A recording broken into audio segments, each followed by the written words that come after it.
What if I told you that the voice inside your head isn't really you? That constant judgment, that anxiety disguised as realism, and that silent habit of sabotaging yourself, they're not truths, they're patterns. And most people live their whole lives obeying thoughts they never consciously chose. Worse, they think that's normal. But today, you're going to discover an ancient, almost forgotten way to take back control of your mind without having to fight against it. If you're constantly overthinking, comparing yourself to others, or feeling drained from carrying around invisible criticism, take a breath. You're not broken. You've just been trapped in a narrative that isn't yours. But there is a way out, a quiet, powerful and transformational path. It comes straight from Stoic philosophy, used by emperors, warriors, and thinkers, and now, by you. Today you'll learn the exact method Stoics use to silence the negative voice, build mental strength, and find peace amidst chaos. But before we dive in, I want to invite you to do something.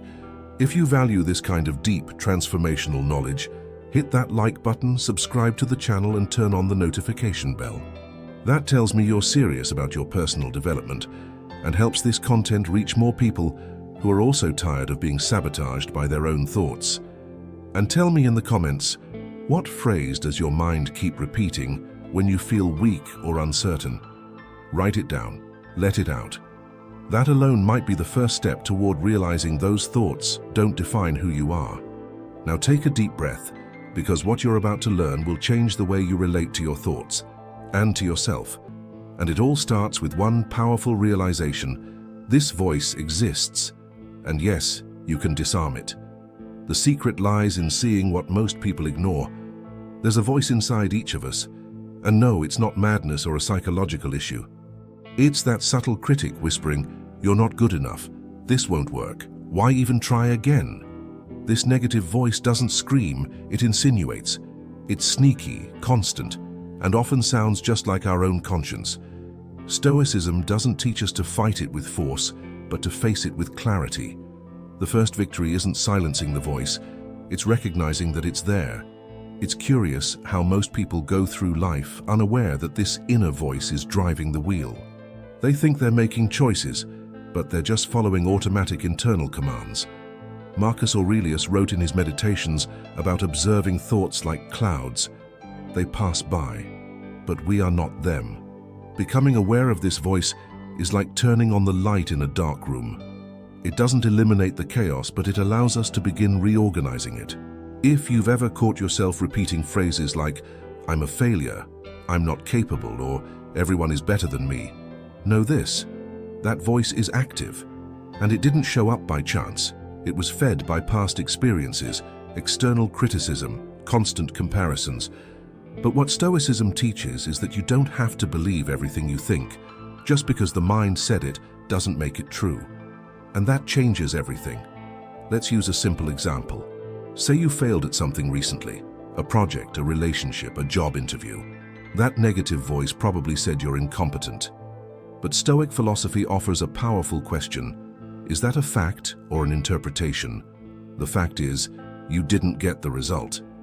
The interpretation is, "I'm a failure." And that's where the poison lives.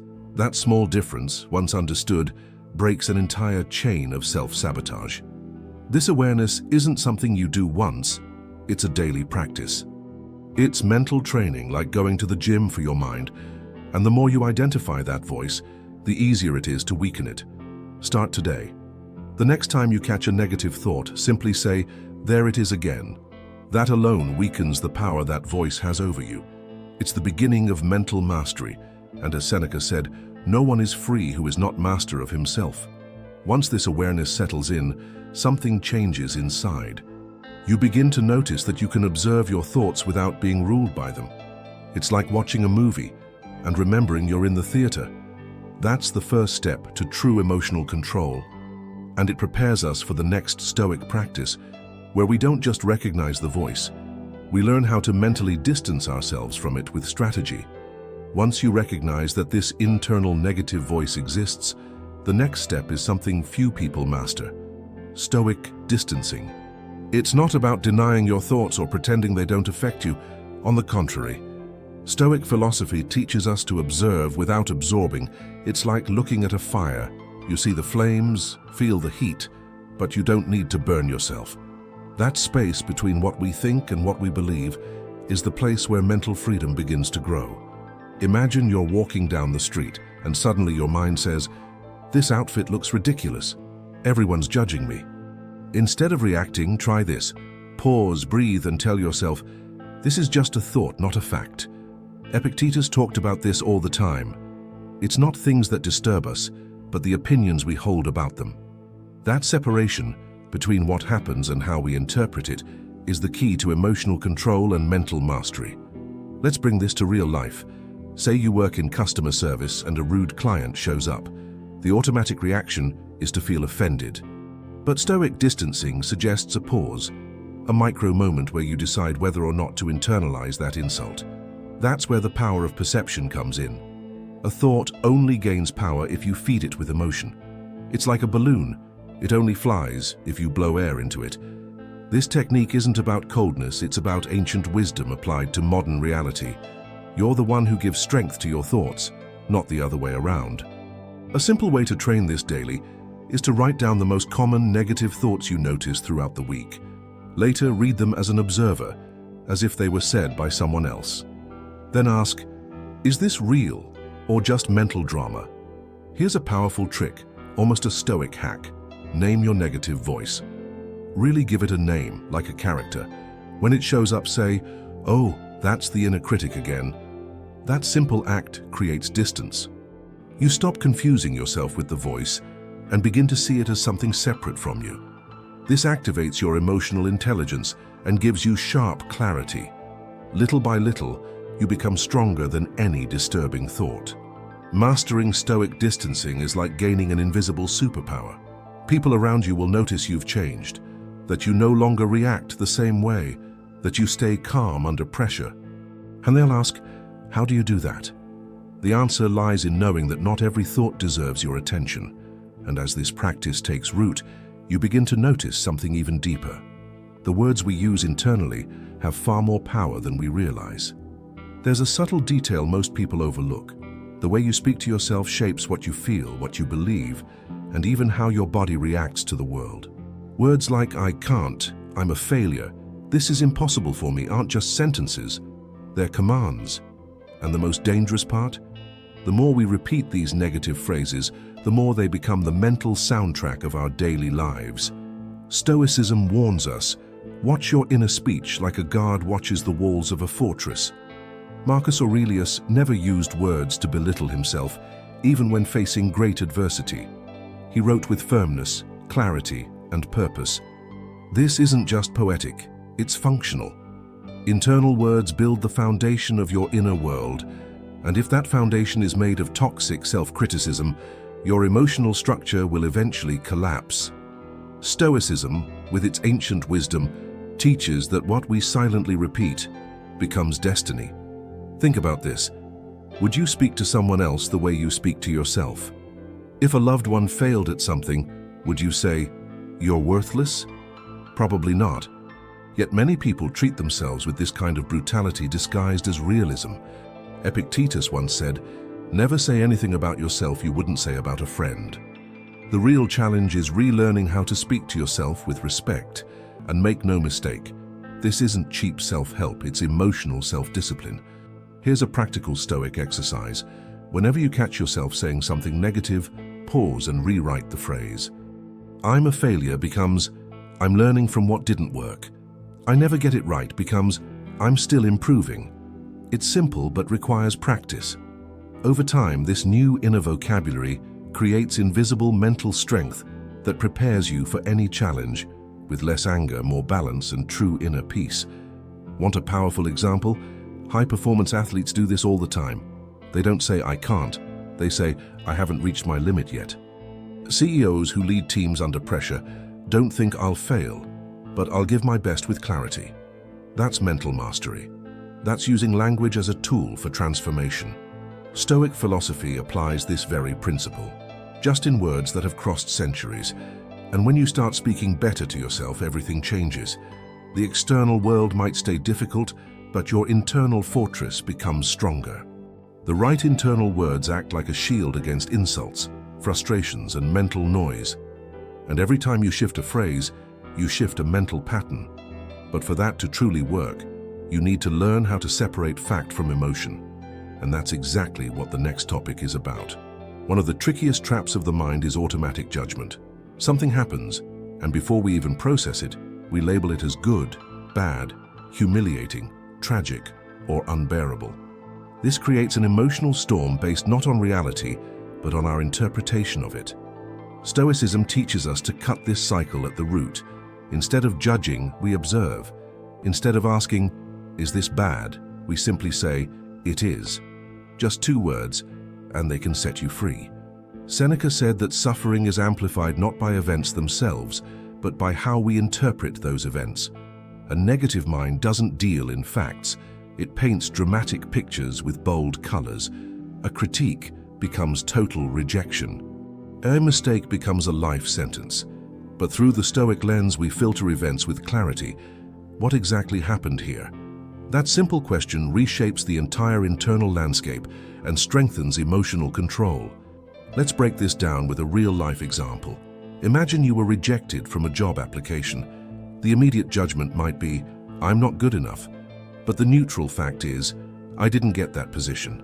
That's it. No drama, no assumptions. By training yourself to think this way, you develop mental strength and reduce unnecessary stress. This is the true training of resilience, changing the way you process life's ups and downs. Instant judgment is addictive. It gives the mind a false sense of control. If I label this as bad, I already know how to feel. But real mental mastery lies in tolerating the unknown without collapsing, observing without labeling. And that, believe it or not, is what separates someone emotionally intelligent from someone ruled by impulses. Stoicism, as a way of life, trains this skill with consistency and intentionality. Want to practice this today? Take a piece of paper and write down the last 5 situations that bothered you. Next to each one, describe what happened objectively. No adjectives, no drama. Then compare it with what your mind created in the moment. This simple exercise reveals the size of your ego and your mental noise. It's like replacing a foggy lens with high-definition clarity. And it's on this level of perception that real self-improvement begins. As this habit becomes stronger, you'll start to notice that what once shook you now passes like a wave. You feel it, but you don't drown in it. You understand it, but you don't get lost in it. That's the power of Stoic neutrality. And it sets the stage for a long-term habit that reshapes your mind one day at a time. The Stoic practice of daily mental reconditioning, just like Marcus Aurelius did. Few people understand the power of reviewing their own thoughts, but Marcus Aurelius made it a ritual. Every night he wrote to himself, not letters for others, but reminders for the soul. He revisited his day, observed his thoughts, corrected his reactions, and realigned his intentions. This practice is what we now call daily reconditioning. In Stoic philosophy, it's more than a habit. It's a way of sharpening the mind, like someone quietly honing a sword. The brain works like a muscle. Everything you repeat becomes a pattern. If you judge yourself every day, your brain forms the habit of attacking you. But if you start daily to review your actions with compassion, emotional intelligence, and focus on progress, something deep begins to shift. Your mind starts working for you, not against you. Emotional control strengthens, self-discipline builds, thought stops being your enemy and becomes your ally. Here's a practical way to do this. Create a Stoic journal before going to sleep. In it, write down 3 things. 1. What did I do well today? 2. What could I have done better? 3. What negative thought can I replace tomorrow? It doesn't have to be long. 5 minutes a day is enough. After a week, you won't be the same person. Mental strength comes from the accumulation of micro-victories, and resilience training begins in the small things. This habit also helps you notice subtle patterns. Maybe you'll realize that whenever you talk to a certain person, your mind shifts into defensive mode, or that specific triggers, criticism, delays, comparisons, awaken the negative voice. But now, with Stoic reconditioning, you're no longer acting on autopilot. You're aware, you're in control. You're applying self-improvement with intention, and that changes the entire game. And the best part? You don't need anything more than paper, a pen, and a silent commitment to yourself. This is real philosophy. Practical, simple, and transformational. The world screams for quick fixes, but the Stoics show us that real growth comes through consistency. One step at a time, one thought at a time, one new you being built each night, with ancient wisdom and present-day focus. With time, this practice becomes as natural as brushing your teeth. And even on the hardest days, it gives you a solid foundation, an inner structure that holds firm under pressure. But there's an enemy still lurking nearby, one that silently feeds on destructive patterns and grows in the shadows. It's time to expose this saboteur. Self-sabotage must be broken before it becomes identity. Self-sabotage doesn't start by shouting. It whispers. It begins with small give-ups. I'll do it tomorrow. This isn't for me. There's no point in trying. Repeat this enough times, and it becomes routine. And once the routine settles in, it becomes identity. Stoicism shows us that every mental pattern is a habit formed by repetition. And if you feed the negative voice day after day, it becomes so familiar you don't even realize you're hurting yourself. The good news? This cycle can be broken. Imagine your mind as a garden. Every thought is a seed. If you plant doubt, self-criticism, and fear, weeds will grow. But if you begin to plant thoughts of clarity, courage, and focus, the weeds slowly lose ground. Marcus Aurelius didn't wake up ready. He built himself daily. And you can too, through discipline, awareness, and the power of perception. The first step in breaking self-sabotage is catching it in the act. You know that moment when you're about to do something good for yourself, but an excuse shows up? Not today. It's too hard. Better not try. That's exactly when the training begins. Epictetus said, "What stands in the way becomes the way. The obstacle becomes the path." Every time you challenge that voice, you reprogram your brain. That's self-development in action, not theory. And it doesn't have to be anything huge. Start small. If the negative voice says, "Don't go to the gym today," go for just 10 minutes. If it says, "You can't speak in public," volunteer for a small presentation. The goal is to show your brain that you're no longer ruled by old programming. This activates your mental strength, your mind mastery, and builds the kind of confidence that doesn't depend on others' approval, only on your consistent action. Another key point, the cycle of self-sabotage may be quiet, but its results scream. Look around. Everything in your life reflects the thoughts you've been feeding. Your relationships, your routines, your energy. Nothing escapes this. That's why breaking the cycle isn't about being overly positive. It's about being responsibly real and refusing to accept, "This is just how I am." That's the ego trying to keep you in the comfort zone. But as you start changing the cycle, even slowly, something powerful reveals itself. Silence. Yes, silence. Because in silence, the mind has nowhere to hide. That's where the greatest battles are fought. And it's also where a new Stoic stage begins, using silence not as an escape, but as the strength that heals, redefines, and rebuilds. Silence holds a strength that most people underestimate. It's not the silence of fear, nor of avoidance. It's the silence of the wise. The Stoic silence, the kind that listens to the inner chaos without getting lost in it. Instead of reacting on impulse, the Stoic breathes. Instead of explaining everything, they observe. Because in that space of non-reaction, emotional control is born, mind mastery and inner peace that doesn't depend on the world being calm. Seneca said it, "In silence, the spirit finds itself." And there's a reason for that. A noisy mind is a confused mind. Have you ever felt the need to turn everything off around you just to think? Silence is that internal switch. It gives you access to a clarity that only shows up when the noise dies down. And in that clarity, you begin to understand how to stay calm under pressure, even when everything around you is falling apart. Let's look at a real example. Someone provokes you, insults you, challenges you. The first instinct is to react, to defend your ego. But Stoicism teaches the opposite. Don't react immediately. Use silence as a shield. You don't have to respond to everything.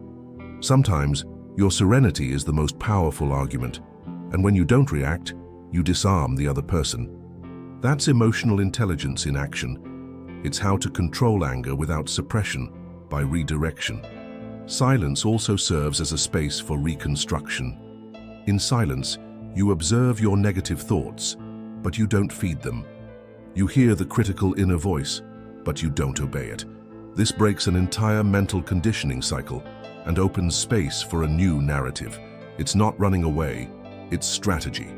It's ancient wisdom being applied with self-discipline right in the middle of modern life, full of urgency, noise, and distraction. If you want to train this, try the 10-minute silent presence exercise.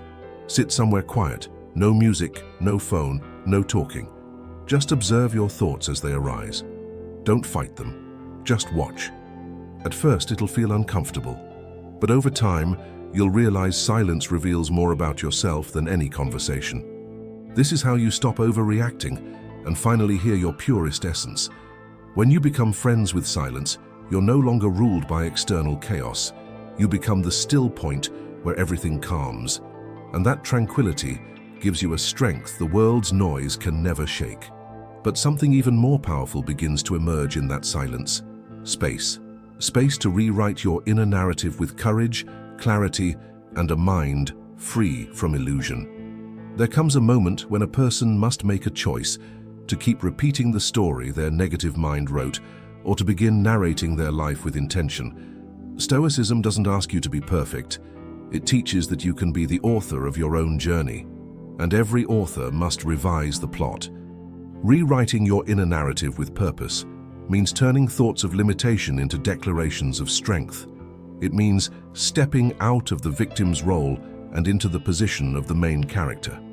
Marcus Aurelius did this. His meditations aren't sentimental reflections, they're practical reminders of inner strength. He rewrote his thoughts day after day, reinforcing values like virtue, clarity, and mind mastery. And you can do the same. Start by choosing new words to describe who you are. Instead of "I'm anxious," say "I'm training my calm." Instead of "I can't change," say "I'm getting stronger every day." Words shape identity. Here's a powerful exercise. Create a Stoic personal mantra. Choose 3 sentences that define the person you want to become. Something like, "I stay resilient in chaos. I choose peace over reaction. I think with clarity before acting." Write these on a piece of paper, place it on your mirror, and read them aloud every day. This isn't just self-affirmation, it's neuroconditioning. You're training your brain to focus on your own evolution. Rewriting your narrative also means reviewing who you allow to influence your mind. If everything you consume reinforces weakness, comparison, and scarcity, your inner voice will repeat that same pattern. Replace it with Stoic readings, lessons from Seneca, Epictetus, and Marcus Aurelius. Listen to voices that build your mental strength, that teach you how to ignore negativity and how to handle insults without losing direction. And when you begin seeing yourself through a new lens, the entire world shifts. What once felt like a threat becomes a lesson. What seemed like rejection becomes redirection. This is more than emotional control. It's applied self-knowledge, it's self-development in its purest form. And no one can take that from you, because it's built inside silently and continuously, forged through self-discipline and a philosophy of life that doesn't depend on outside conditions. With every redefined thought, every dissolved judgment, every strategic silent choice, you are writing a new chapter. And this chapter doesn't have to repeat past mistakes. It can be guided by clarity, courage, and serenity. But for that to happen, there's one essential truth: you already have all the tools. You just need to learn how to use them. And now that the foundation is set, it's time to reveal what happens when you silence the negative voice and activate your truest self. Now that you've made it this far, the real question is, what will you do with all of this? Will you close this video and go back to autopilot? Or will you take this knowledge and use it to change the direction of your story? Because yes, you can learn how to silence the negative voice inside you, but no one else can do it for you. Only you can decide that the narrative filled with fear, judgment, and limitation ends today. You don't have to be a prisoner of your thoughts. You can observe without absorbing, rewrite without erasing the past, grow strong in silence without needing to prove anything to anyone. Stoic philosophy isn't just elegant, it's practical, direct, and full of real tools. But like any true treasure, it demands a move from you. The decision to go beyond surface-level solutions and dive into something few people are brave enough to live. So tell me, which of these topics hit you the hardest today? Which step are you going to take first? Drop your thoughts in the comments. I want to hear from you. And more than that, if this video helped you see your mind in a different light, share it with someone you care about who's also stuck in this cycle of self-sabotage. If you haven't subscribed yet, now's the time. Hit that button and turn on notifications.